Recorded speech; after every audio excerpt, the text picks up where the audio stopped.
And Colby Itkowitz, national reporter for the Washington Post. Elizabeth Harrington, staff writer for the Washington Free Beacon, is also with us. Colby, to you first. What do you think? I mean, is there really the possibility of a third party or some kind of a movement toward populist themes breaking out? I mean, just look at Bernie Sanders, who is a registered independent, but he's running as a Democrat in the presidential election. I think that tells you all you need to know about the likelihood of a third party really rising up and running. The way our system is set up, the way the money flows, the way the two parties have so much power over getting out the vote and the infrastructure, the chances of an actual third party seems unlikely. But this idea that populism is being talked about on both sides isn't that unusual.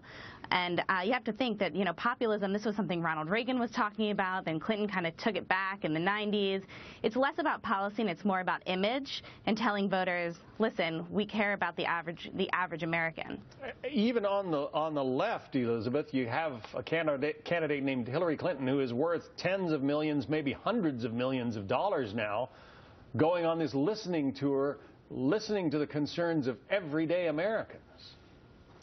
Well, right. And again, I think populism has always kind of been there in rhetoric for candidates, but I think it's especially prominent in this election cycle because you have everyone that running against Hillary Clinton. You have Hillary Clinton, who's seen as the front runner, seen as the most well-known, and you have Hillary even running against Hillary. She's trying to say that she's the champion for everyday voters. So everyone's kind of trying to put themselves apart against this establishment, connect with these everyday Americans, and that's what I think you see when you have on the Republican side a Jeb Bush, and on the Democrat a Hillary Clinton, the Clinton-Bush dynamic.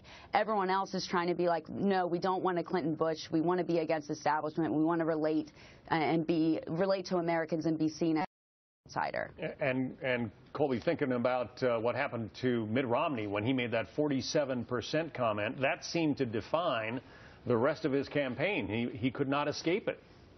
Absolutely. I mean, and look at someone even before that happened. Look at someone like a Rick Santorum. Now, there were a lot of factors that went into Rick Santorum coming in effectively second in 2012, but one of those factors was that he appealed to the working class, the blue-collar conservative. He went around Iowa and he listened to the average voters that felt like Mitt Romney, who's a very wealthy man, who's very privileged, just really couldn't relate. And that, you know, that played out again when he made the 47% comment.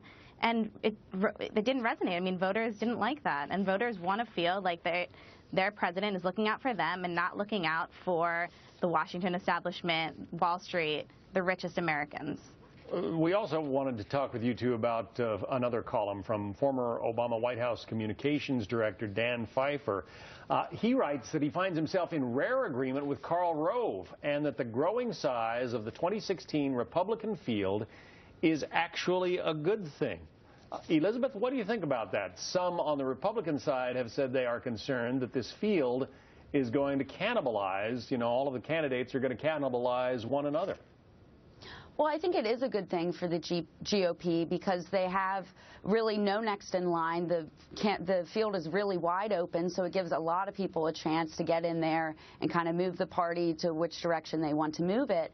And when you have competition, it really does help the eventual general election candidate because they have to really prove themselves and carve out a big section of the GOP electorate. But the fear is that if everyone beats themselves up too much, then they're too bruised for the general election. But I don't really see that happening as there's so many candidates.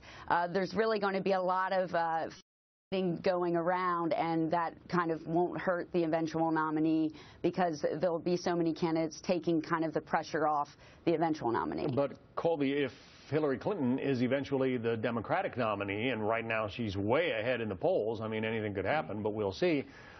She wouldn't have to spend a lot of money on a primary election fight. She can focus all of her attention on whoever wins the Republican side. That's absolutely true. But look at the first debate in 2012. Mitt Romney had gone through 20-some debates. He was polished, he was trained, he was ready. Obama got up there and he was rusty and he wasn't ready. And it's because he hadn't gone through the primary training that Mitt Romney had. Now, Obama found his footing in later debates, but that's something that Hillary Clinton needs to be conscious of.